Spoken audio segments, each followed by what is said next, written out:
बाभुळगाव शहरात 1 मे पासून घरांची गणना आता होणार आहे. भारत सरकारच्या आगामी जनगणना 2027च्या प्रक्रियेला आता वेग आला असून बाभुळगाव नगरपंचायत क्षेत्रात 1 मे पासून पहिल्या टप्प्यातील कामाला सुरुवात होत आहे. या संदर्भात नगरपंचायत कार्यालय बाभुळगाव यांनी जाहीर सूचना प्रसिद्ध करून नागरिकांना या राष्ट्रीय कार्यात सहकार्य करण्याचे आवाहन केले गेले आहे.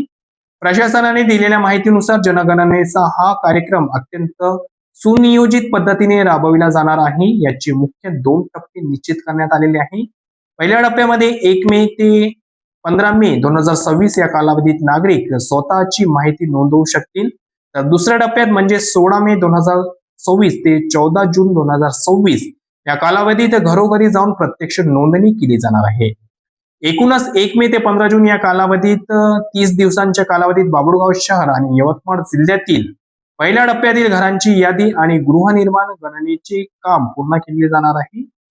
या मोहिमेसाठी नियुक्त करण्यात आलेले प्रगणन आणि पर्यवेक्षक हे निश्चित केलेल्या काळात प्रत्येक घराला भेट देतील. नागरिकांनी या कर्मचाऱ्यांना विचारलेली आवश्यक माहिती अचूकपणे उपलब्ध करून द्यावी आणि या राष्ट्रीय मोहिमेत आपले पूर्ण सहकार्य करावे अशी विनंती नगरपंचायत बाभुळगावच्या चार्ज अधिकारी तथा मुख्याधिकारी डॉक्टर पल्लवी सोटे यांनी केली आहे. देशाच्या भविष्यातील नियोजनासाठी आणि विकास कामांसाठी जनगणना हा अत्यंत महत्वाचा आधार असतो. त्यामुळे बाभुळगावच्या सर्व नागरिकांनी या सूचनेची नोंद घेऊन प्रशासनाला साथ देणे गरजेचे आहे.